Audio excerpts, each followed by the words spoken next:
Biden has put out this multi-thousand-word webpage. It's entitled "The Biden Plan for a Clean Energy Revolution and Environmental Justice." Well, apparently it's not going to be environmental justice for the U.S. It's going to be environmental justice for China. In fact, I hope tomorrow I'll have an article in America Out Loud on americaoutloud.com, which talks about this. But here's what he says in his Biden plan: that he will not allow other nations, including China, to game the system by becoming a destination economies for polluters, etc. Now how did China game the system? They gamed the system largely through the Paris Agreement, because not only did they not have to make any reductions in emissions until 2030, whereas of course the US and us are expected to do it right away, but there's actually an out clause for China. And believe it or not, China is still considered a developing nation according to the Paris Agreement. The fact that they put out twice as much emissions as the US doesn't seem to bother Biden.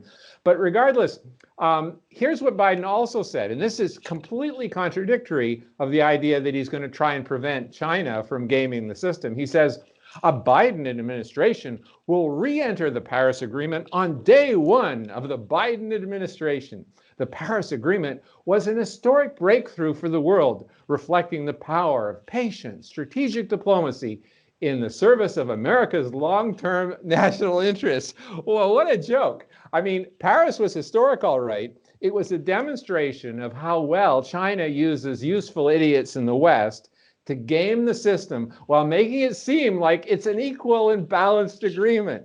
But of course it isn't. I mean, not only are the targets entirely different, China, as I say, has no limits till 2030, but the whole agreement, and in fact, it says right here in the Paris Agreement, I'll just read you a couple of quotes. Very few people actually read this. It says, the parties to this agreement, being parties to the United Nations Framework Convention on Climate Change, okay, there's one reference. A little later it says, in pursuit of the UNFCCC Convention and being guided by its principles. Oh, okay, so Paris is based on the UNFCCC. And what are its principles? This is worth really reading because it also shows how Canada is being taken for a ride. It says, Article 4 in the UNFCCC, and remember, the Paris Agreement is based on the UNFCCC and makes direct reference to it. The extent to which developing country parties will effectively implement their commitments under the convention will depend on the effective implementation by developed country parties of their commitments under the convention related to the financial resources and transfer of technology. Okay, so we got to give them a whole lot in that category. But here's the killer.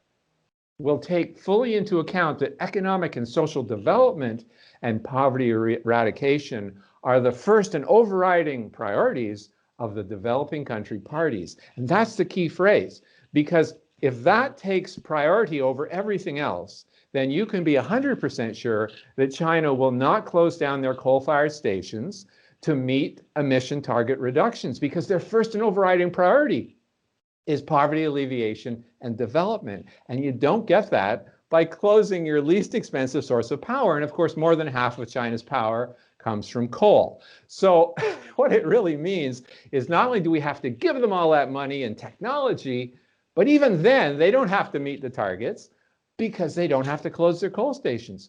So Biden is saying on the one hand, he's not going to let them game the system, but then he's using the primary tool with which China is gaming the system. And he's saying they're going to get right back into it. So obviously, he's trying to plead both sides of the debate at the same time.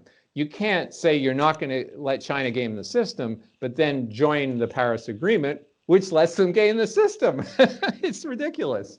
Well, and it's typical Biden craziness to say something like, we're going to hand over, really, control of our economy to a bunch of unelected, unaccountable people at the United Nations, because really that's what the Paris Accord does. It controls you, it controls your economy. And that's the number one thing that Biden says that he's going to do. Not tackle the economic challenges of the entire world is facing. America is not unique in this, caused by the coronavirus lockdown. He said it's in the national interest to give away control of his country to the United Nations.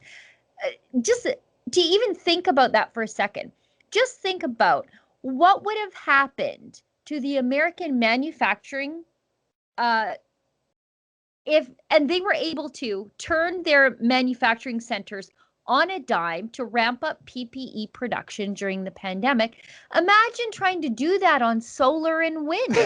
Yeah, I know. And Biden's talking about, it's over $1 trillion going into so-called clean energy.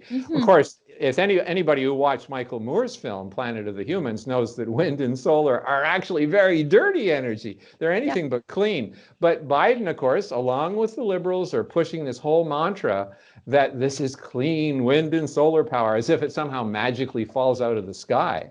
But yeah, I mean, if Trump is not reelected, the U.S. is going to massively cripple itself by essentially allowing China to continue on hoodwinking us all. If you'd like to get access to my show, as well as other great TV-style shows too, like Ezra's Nightly, Ezra Levant Show, and David Menzies' Friday night show, Rebel Roundup, just go to rebelnews.com/subscribe. That's rebelnews.com/subscribe.